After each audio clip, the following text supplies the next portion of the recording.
Assalamualaikum warahmatullahi wabarakatuh. Selamat datang di channel Johnny Roxen.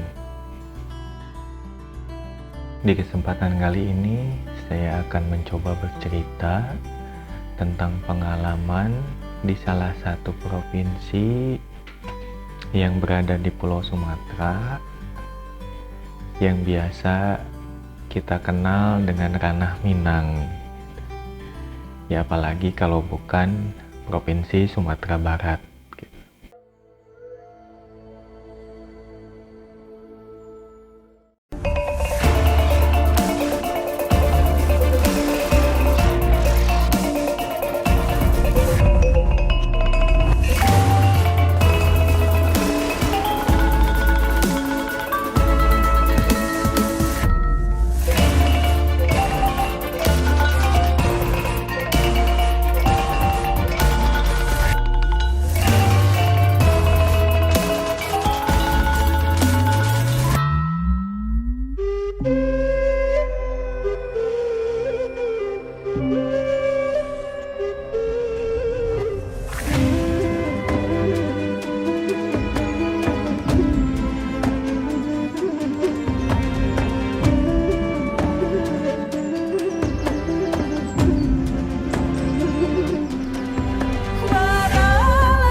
Sedikit mengenai Provinsi Sumatera Barat.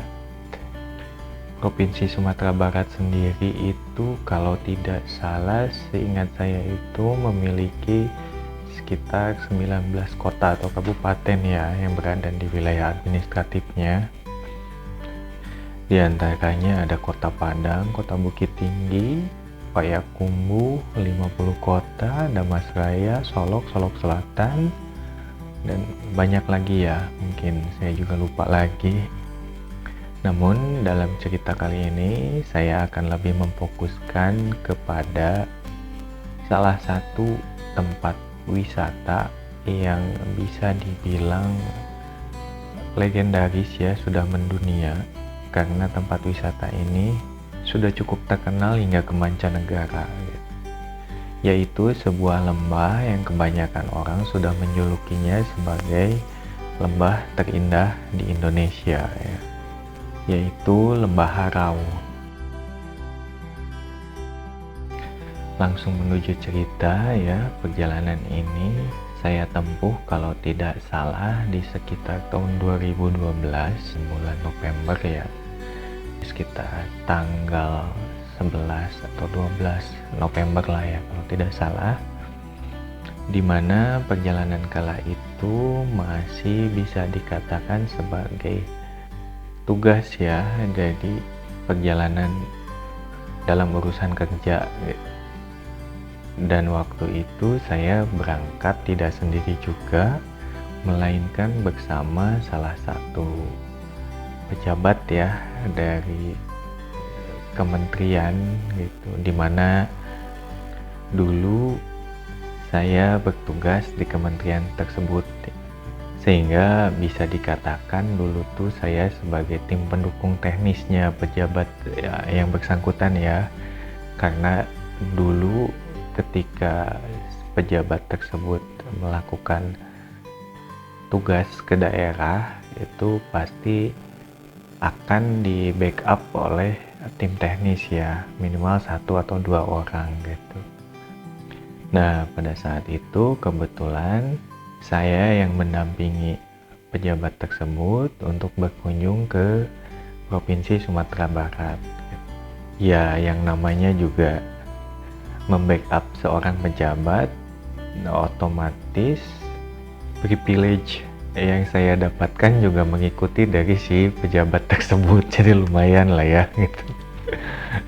Diawali keberangkatan dari Jakarta dengan menggunakan maskapai penerbangan yang lumayan mahal, Dan tentunya saya duduk di bisnis kelas bersama pejabat tersebut, hingga setelah sampai di Kota Padang pun saya menginap juga di hotel bintang 4 atau bintang 5 ya, saya lupa waktu itu.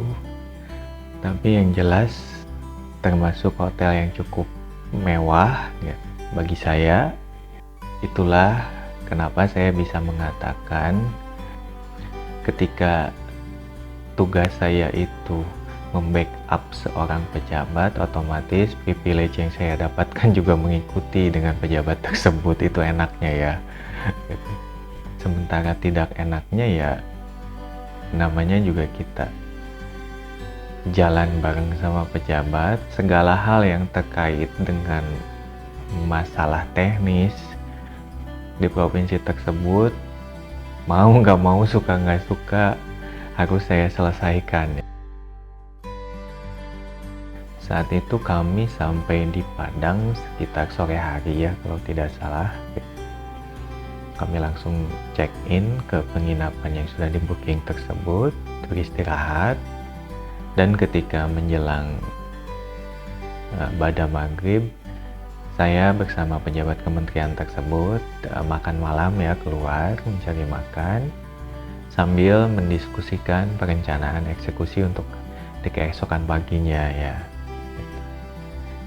Dan dari hasil obrolan tersebut akhirnya kami sepakat untuk menuju ke Kota Payakumbuh ya. Jadi Kota Payakumbuh itu sekitar, kalau tidak salah ya, sekitar berapa, ada 5 atau 5 jam lah ya kalau dari Padang itu. Karena memang saat itu berdasarkan penuturan dari pejabat kementerian tersebut, di Kota Payakumbuh masih terdapat banyak kendala teknis yang ditemui, sehingga mau tak mau kami memprioritaskan Kota Payakumbuh ya sebagai kunjungan pertama. Keesokan paginya kami berangkat, dan tentunya ke saat itu kami sudah dijemput oleh salah satu driver yang mungkin orang Pemprov gitu ya, dari Pemprov Sumatera Barat, yang mengantar kami untuk menuju ke Kota Payakumbuh.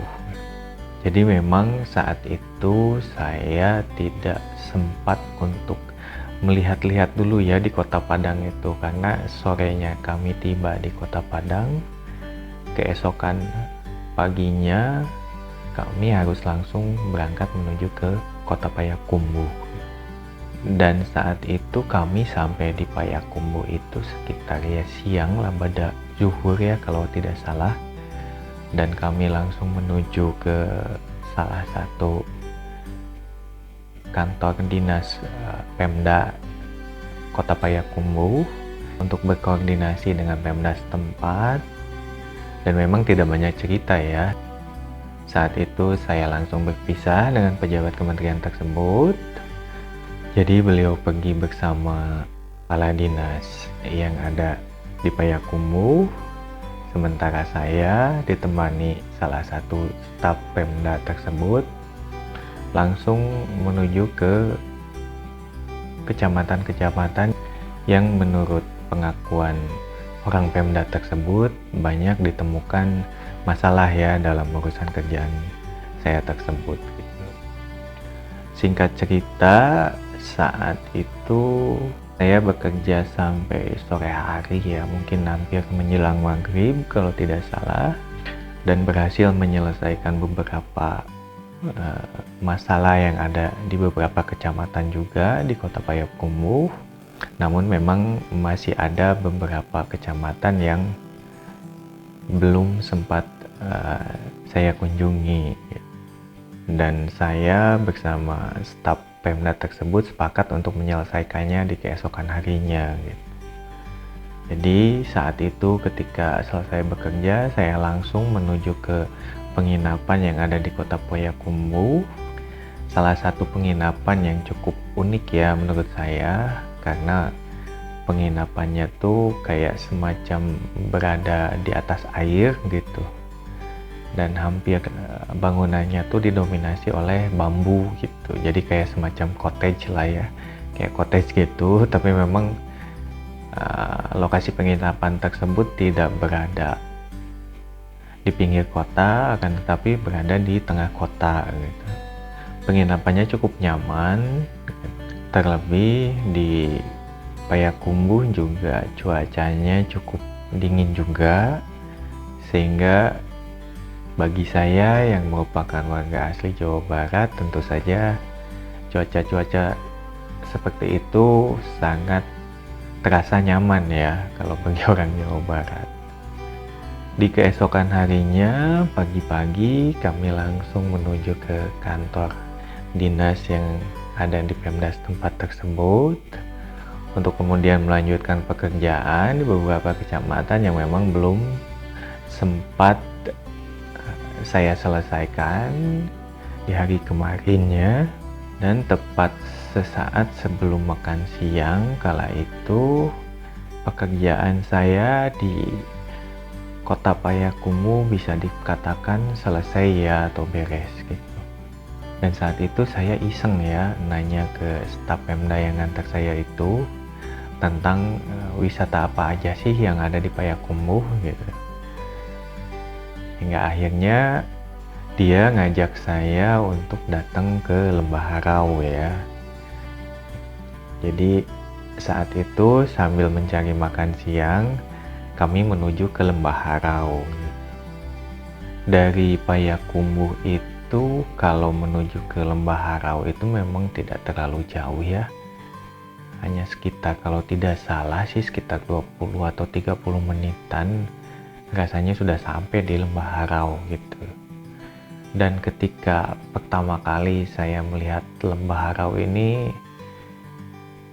ternyata memang benar luar biasa ya. Jadi suasananya itu kayak semacam bukan di Indonesia ya, jadi kayak keren lah gitu, kayak ngelihat sebuah ngarai lah, tebing gitu yang cukup tinggi gitu dengan pemandangan hamparan hijau.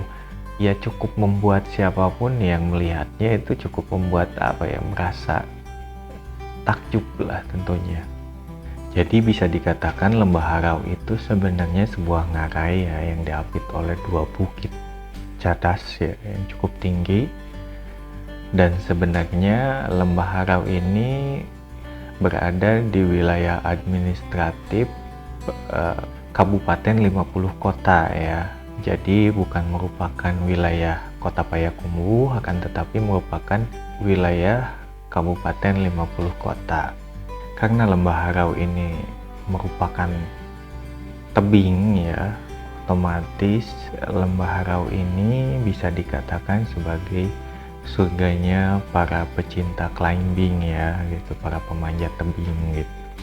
Karena di sana kurang lebih ada sekitar 300 titik tebing ya untuk bisa kita taklukkan gitu, dengan ketinggian yang bervariasi ya, di antara 50 meter hingga sampai sekitar 500 meteran lah ya, macam-macam. Jadi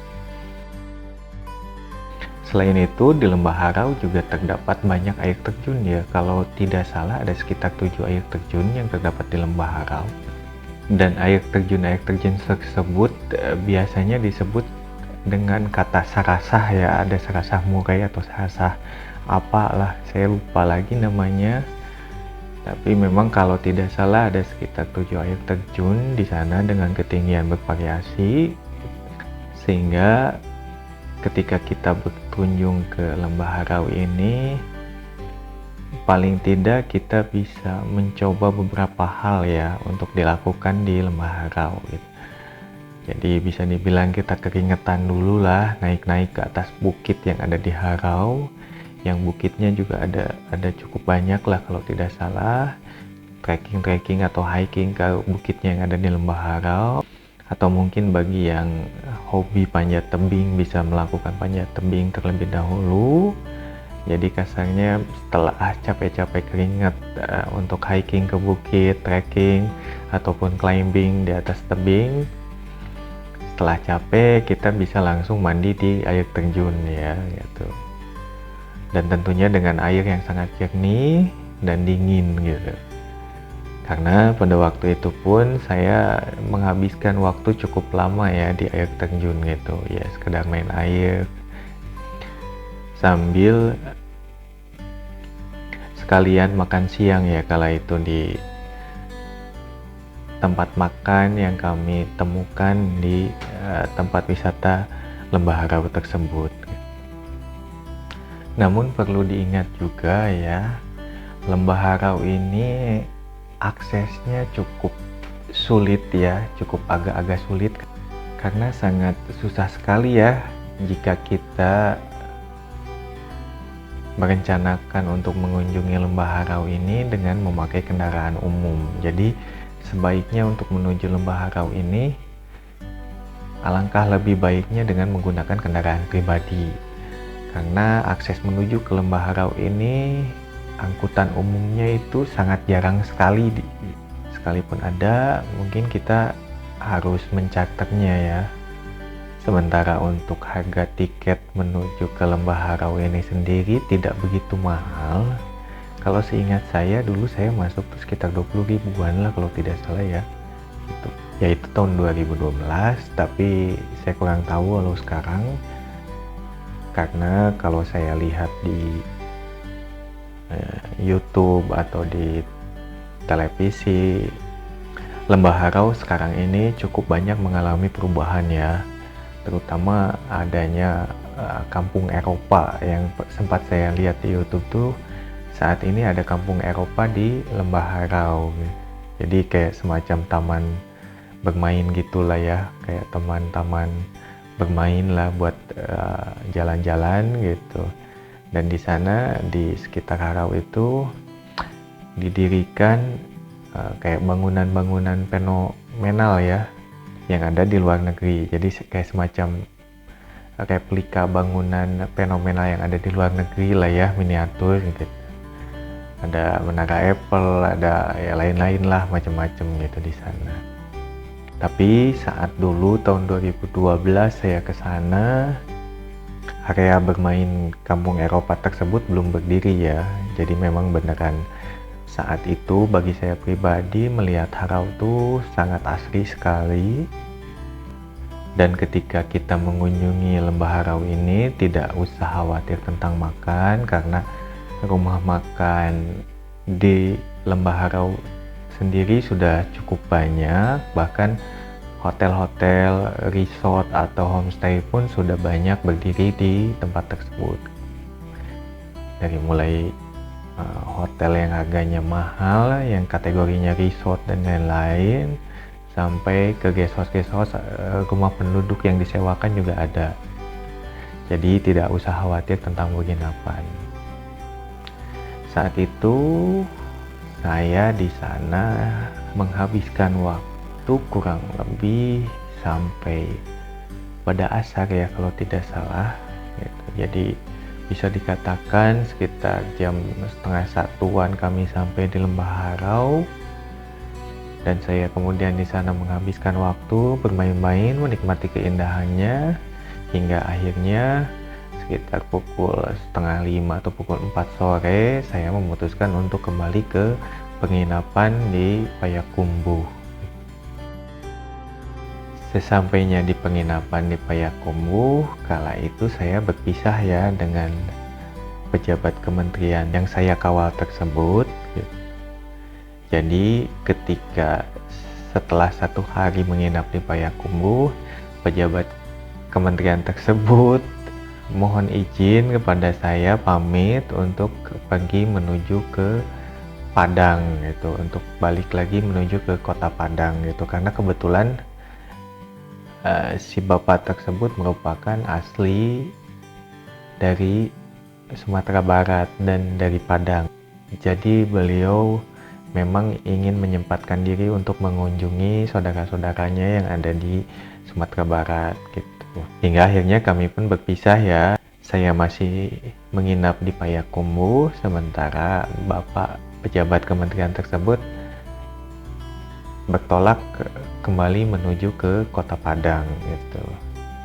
Namun di malam kedua saya di Kota Payakumbuh ini saya tidak menginap di hotel lagi, akan tetapi saat itu saya diajak oleh salah satu pejabat Pemda setempat ya, pejabat Payakumbuh juga, yang mengajak saya untuk menginap di rumahnya gitu. Dan pada awalnya tentu saja saya tolak ya saat itu, karena ya nggak enak juga lah harus ngerepotin nginep di tempat orang. Tapi karena beliau sangat memaksa dan dengan berbagai bujukan lah ya, katanya kalau ngapain, katanya kalau menginjak Sumatera Barat tapi tidak merasakan menginap di rumah asli orang Sumatera Barat katanya gitu ya. Akhirnya dengan segala macam, karena saya pun tidak memungkinkan juga untuk terus menolak, akhirnya saya pun menyetujuinya. Sehingga di malam kedua itu saya menginap di rumah ibu pejabat tersebut ya, karena kebetulan beliau seorang ibu-ibu dan sangat teramat baik sekali. Sesampainya saya di rumah ibu pejabat Pemda tersebut gitu, saya dikenalkan kepada suaminya dan anak-anaknya, dan beliau langsung mengantarkan saya menuju ke salah satu kamar ya yang ada di rumahnya gitu. Awalnya saya cukup canggung ya, malu juga gitu, tapi ya karena keramah tamahan keluarga dari si ibu tersebut cukup membuat saya nyaman, akhirnya saya pun ya mulai merasa tidak canggung lagi ya, jadi kayak di rumah sendiri aja gitu. Karena si ibu tersebut, ayolah mas, nggak usah malu-malu katanya, anggap aja rumah sendiri kayak gimana. Nah, kala itu memang ini suatu pengalaman yang cukup berharga juga ya bagi saya, ya cukup berharga, cukup unik gitu. Karena secara kebetulan di perjalanan pertama kalinya saya menuju ke Sumatera Barat ini, ke Ranah Minang ini, saya juga ternyata sempat tinggal dan menginap di sebuah rumah gadang ya. Karena kebetulan rumah dari si ibu pejabat tersebut memang masih bernuansa tradisional ya, jadi masih bisa dikategorikan sebagai rumah gadang dengan atapnya yang khas gitu. Sehingga saat itu pengalaman menginap di rumah keluarga ibu tersebut cukup berkesan ya bagi diri saya pribadi gitu. Karena saya bisa langsung sekaligus gimana sih gitu kan merasakan tinggal di satu rumah gadang dengan segala situasinya, meskipun memang hanya saya lalui satu hari saja gitu.